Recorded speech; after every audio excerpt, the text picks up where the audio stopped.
Hello Fit Familia, welcome back to my YouTube channel. So today I have two very special guests, my husband and my daughter Madison. We just had her about 2 months ago. So today we're going to be filming our labor and delivery story, and also I am going to be filming my workout video when I get back to the gym after having her 8 weeks ago. So be on the lookout for that. En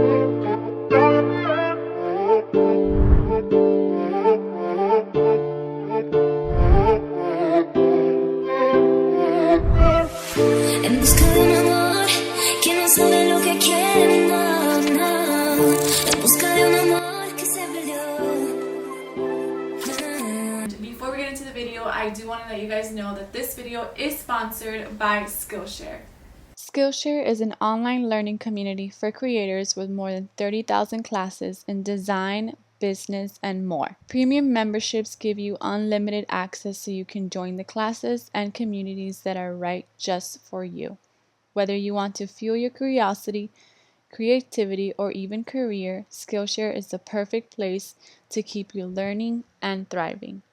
Join more than 7 million creators learning with Skillshare. Join groups to learn with like-minded learners, receive feedback on projects, and speak with others with the same interest as you. I'm taking the Styling Your Space class by Emily Henderson.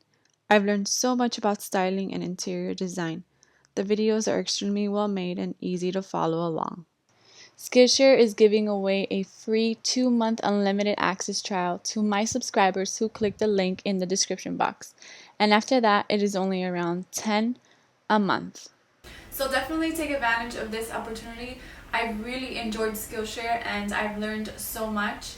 Also, don't forget to click the link in the description box. Okay, so now to the birth and delivery story.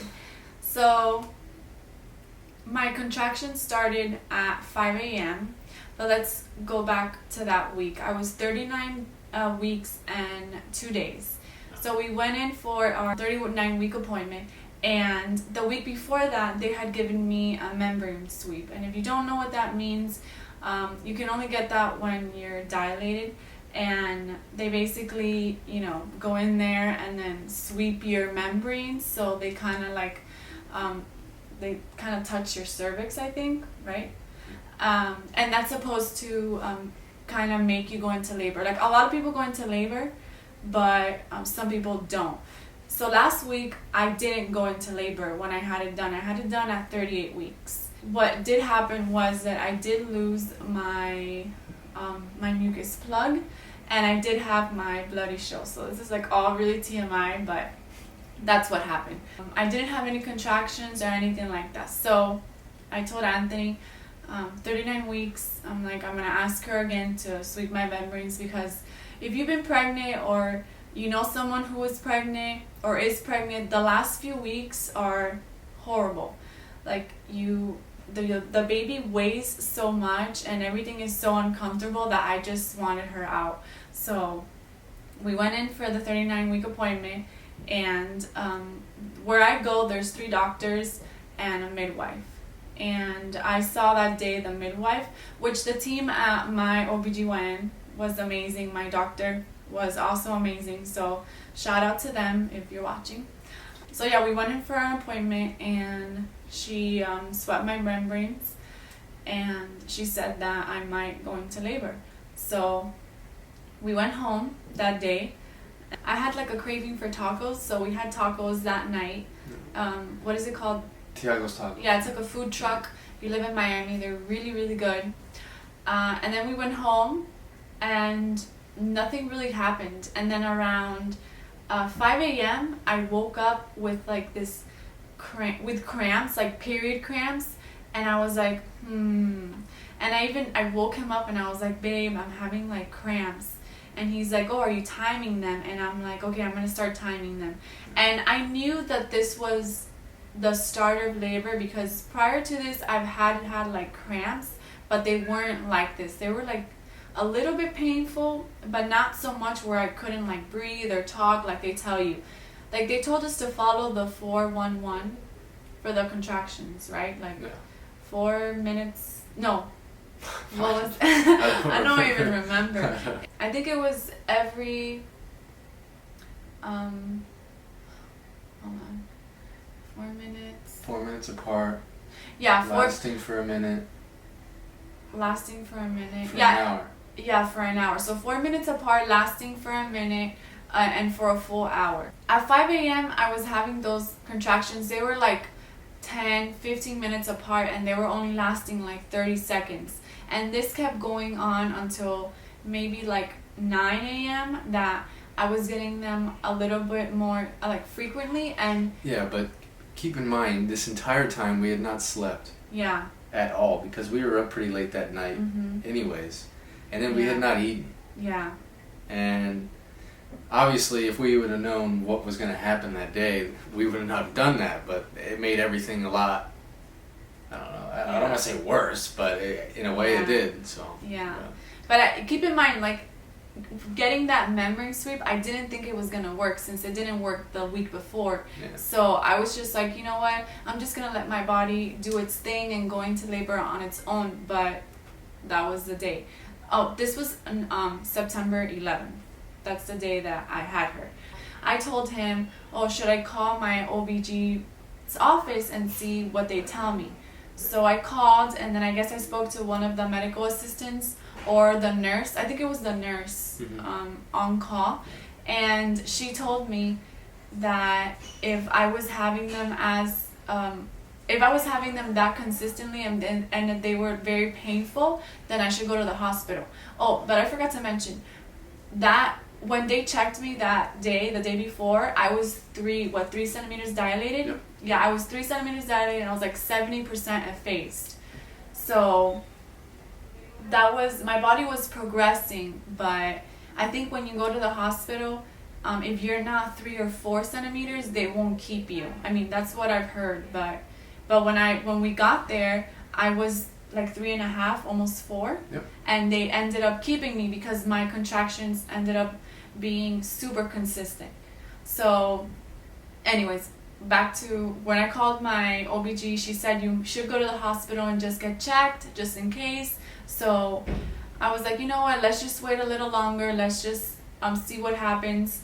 I took a shower, he ate because I wasn't so hungry, and then I started getting them, but they were like 10 minutes, 6 minutes apart, and I had like a few that were super strong that I couldn't even talk. Yeah. Remember? Yeah. My mom was talking to me, and I honestly, this sounds horrible, but I wanted to punch her because they were so painful, and they were lasting like 50 seconds because I was timing them with an app. So I think it was around 3 that you were like, oh, we should just go to the hospital. Yeah, it was like just at that point we should, start getting ready and make our way there because it's a good 20-minute drive. And and I had even called the hospital, and I spoke to a nurse, and I told her that I was 3 centimeters dilated and that I was having contractions, but they weren't consistent like the 411 pattern. And she even said, oh, you should come in if you're 3 centimeters dilated just to make sure. But I didn't want to go in and then get sent home, so. But he convinced me to just go and see. And if we got sent home, whatever, we just went and, we played safe. So we ended up going, and I only had 1 contraction the whole way over there, which was in the parking lot, which I remember that it was super painful. And then whatever, we got to the... Yeah, plus we had to drive in circles for a good 5 minutes finding a place to park. Yeah, oh my God, that was horrible. So we ended up getting to the hospital. We went to the OB emergency department, and as soon as I got there, I feel like it was like a sign from God because all the contractions just started coming like closer and closer together. It was like the perfect timing. No, literally, as soon as we got there, it's great that we got there at that time, or else it would have been rough because we would have waited 10 minutes later. The drive over would have been miserable for us, and then trying to find parking would have been miserable. And yep.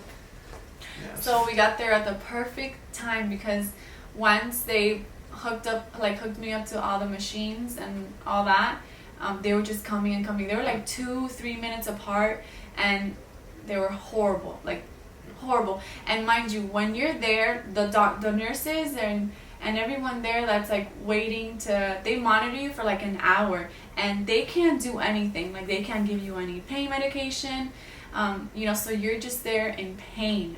And they were like, oh, we're gonna contact your doctor and admit you. And I was like, oh my God, thank God, because I thought we were gonna get sent home. So that was like an hour and a half, almost 2 hour, like waiting for a room. Yeah. And then whatever, we got admitted to the hospital.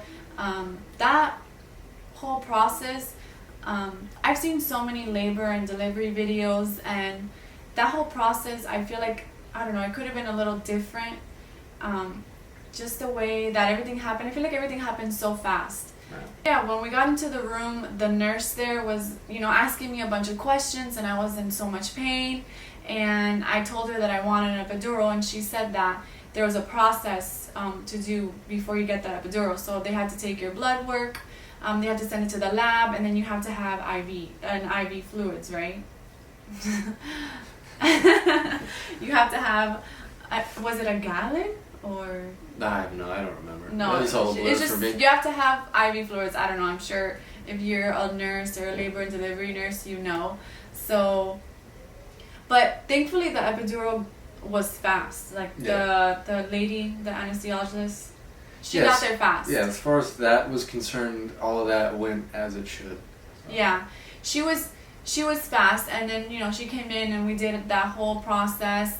As far as getting the epidural, like you're gonna have contractions when you're getting it, and there's nothing they can do about that. So I had like 2 or 3, and I just was holding on. They give you a pillow, and I was just holding on to dear life to that pillow. Yeah, but they did, everything pretty well. It wasn't like, because some people are sort of freaked out by that when they think of like a huge needle going into your spine. But you weren't allowed to be, like, you were there, but they didn't let you get in, like, I couldn't hold you. Right, and they had like an anesthesiologist that kind of came over, and he sat there and like talked to me. So they sort of keep your partner, whoever's in the room, sort of preoccupied. At least that's what they did here. Because I've seen videos, and sometimes like the boyfriend, the mom, the sister, whatever, is there, and you can like kind of hold on to them. Yeah. But they didn't let me do that. They gave me a pillow, and then I just had to lean forward, and then. And we all had like hair nets on. Yeah.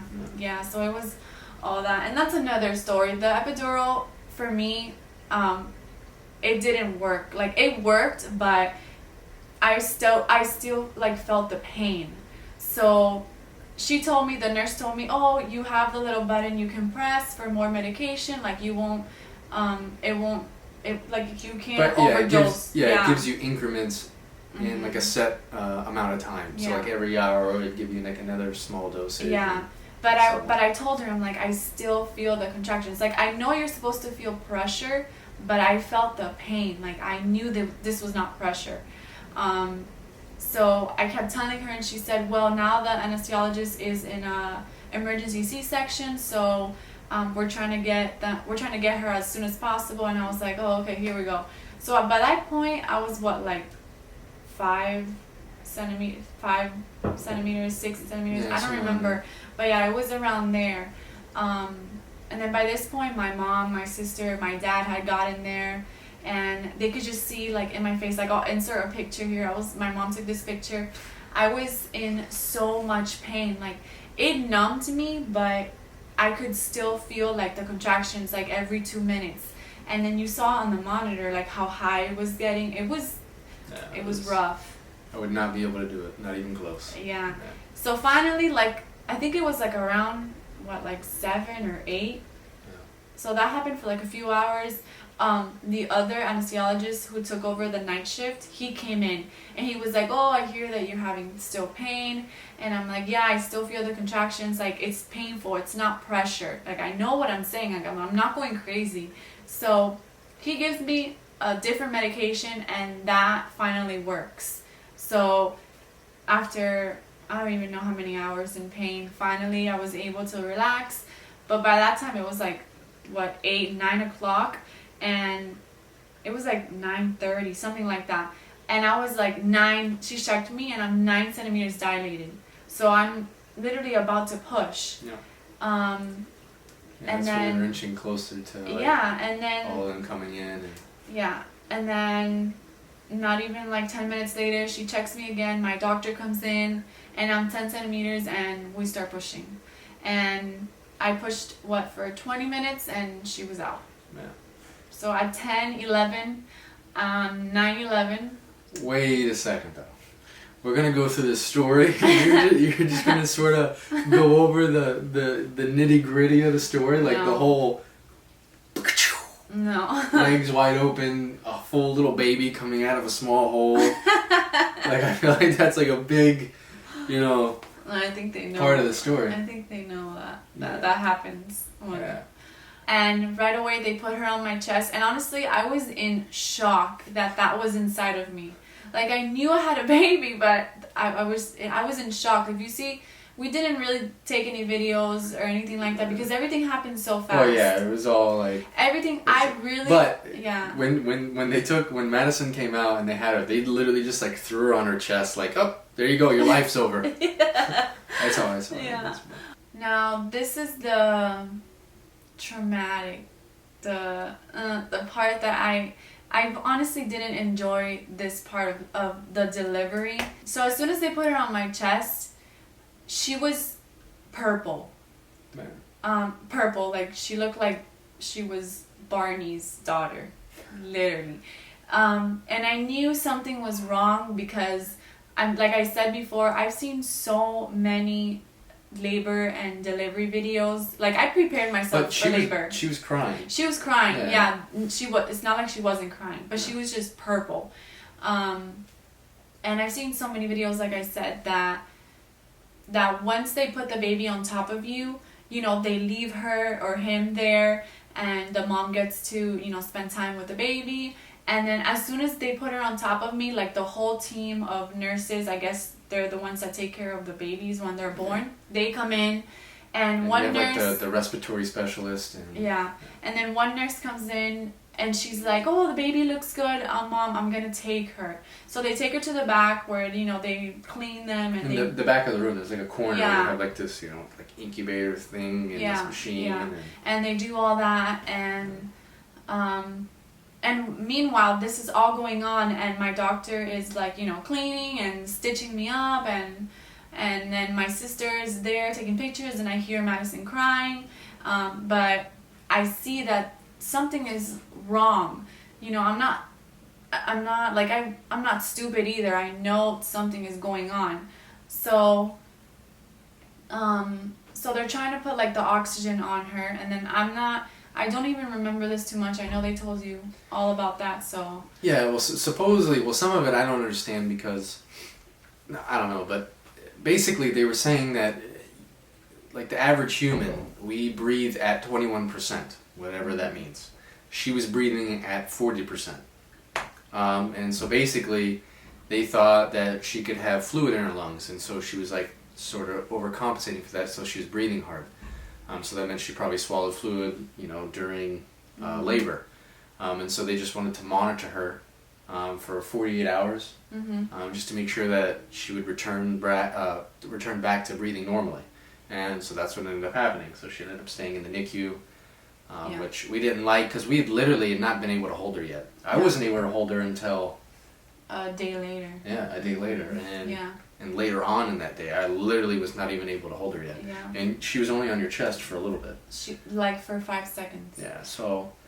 And just the way the nurse explained stuff, that was also kind of scary.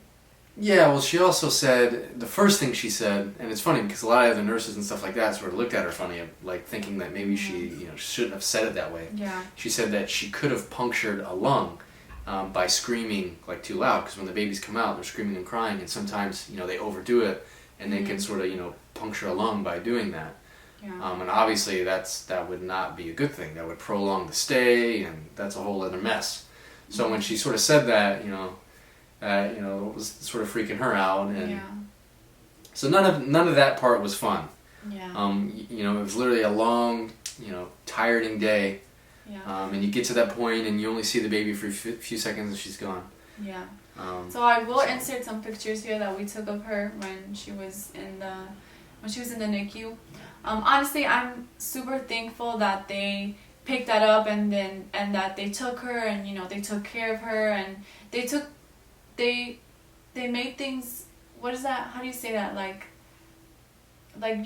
better safe than sorry. You know what I mean? Like I would never. Yeah, they're just doing their job. Exactly. They want to do the best they can for your baby. So you get that. Yeah. But no matter what, that whole process was horrible of being away from your child, and they're away, and being taken care of by basically strangers, it's no fun. Yeah. And having to sleep those few nights in the hospital room, away from her, and like I feel like no fun. Everyone, like when you're pregnant, you have like a plan how you want your labor to go and how you want everything to be, and like I had a plan. They always tell you, make sure you have a plan. It's not gonna go always 100% as you plan it, but always have a plan. And I did have a plan, and it didn't go anywhere near what I thought. Like I wanted to do skin to skin. I wanted to put her on my boob and her to latch, and I was not able to do any of that. Not even in the NICU they let us do skin to skin. No. They didn't even let us hold her for the first 48 hours. Yeah, it was super regimented. You couldn't even pick her up or stuff like that at certain times just because it was regimented. So. Yeah. At first they said that they didn't want to overwhelm her, which is, understandable. Like you want the best for your child, so you just do whatever they say. But, things like that, like we didn't get to do skin to skin. We didn't get to hold her. I had her on my chest for 5 seconds, and then they took her, and then he went with them. Yeah, they just showed me where she went, and and they explained and a lot. They sort of just did they did some X-rays to look at her lung and stuff like that. And so all of that was just so, it was just so traumatic for me. It was that part was no fun. Yeah. So we had her on a Wednesday, and then she was in the NICU until Saturday. So we were there. We were literally in the NICU the whole day long. All day long we were there. Yeah. We barely ate. At all. Barely ate at all. My stomach was all screwed up because of being sleep deprived and our schedules being flipped upside down. Yeah. Those were a miserable few days, to be honest. And you're just stuck in the hospital. Yeah. We didn't leave. No. Besides that, the night before we were gonna leave, they had to. They discharged me. Yeah, they had to discharge us. So we one. could have stayed. Yeah. We could have got a suite there and stayed, but we ended up getting a hotel that was literally across the street. Yeah, well, they didn't have any rooms available.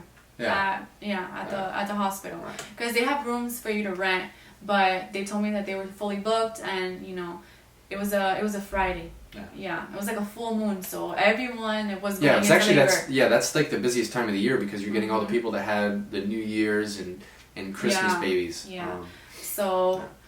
We ended up just getting a night at the hotel, and then that Friday when she was in the NICU, I didn't even get her name. The nurse that was, when I went in there in the morning, because I woke up and then I went in there, and she was honestly like an angel sent from heaven, because she was like, oh hi, I'm her nurse. She's like, oh, I'm going to take off the IV. She's eating fine. She doesn't need to be hooked up to all these things. She's breathing fine. And because before she was in a little incubator.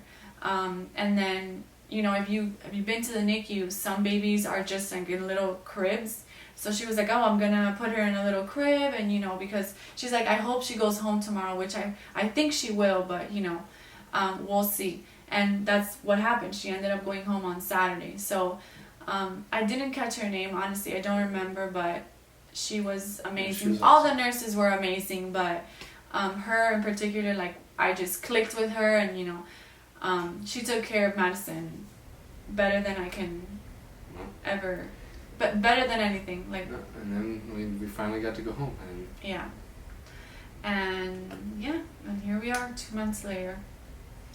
Yeah, I wanted to film this way before, but honestly, it was so traumatic, and it's still in my mind that now is when we were able to film it. At least me, but it's been a lot of fun. Maybe we should put some videos and pictures of the last last month or two, so they can see. But Diana's been an amazing mom. I'm so proud of her and thankful for her. So I don't give her enough credit, I feel like. I know you guys sort of, miss her. She hasn't been able to post as often, and that's mainly because she's been immersed completely in mom life. So yeah. That's literally, she lives and breathes for Madison, and she's my baby. Yeah, but it's been a lot of fun. It's been an adventure.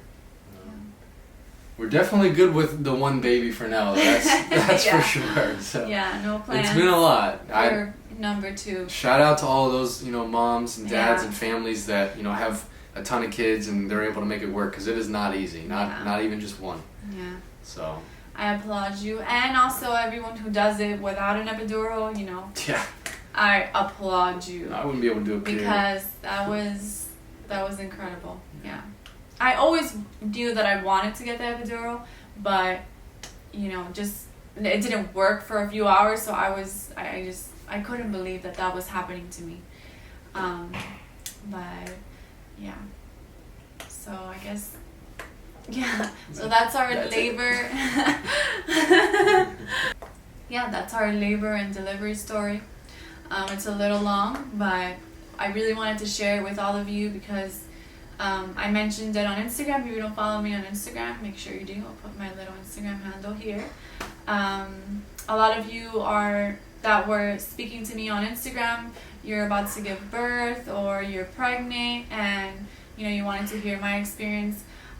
Now it's when I mentioned that Madison was in the NICU, so I never said it. So now you know, and then now you know why I said that my delivery was a little not what I expected. So if your baby's in the NICU or has been in the NICU, I know how you feel, and I know how it's like a parent's worst nightmare, basically. Yeah, I really hope you guys enjoyed this video. I'm gonna get back to uploading. Yeah. Like I said in the beginning of the video, I'm going to be filming my workout back to the gym after having her. So I'm gonna film that and we're gonna upload that next week or maybe the next. But yeah, don't forget to like this video and subscribe if you're new to my channel. And I'll see you guys in my next video. Bye!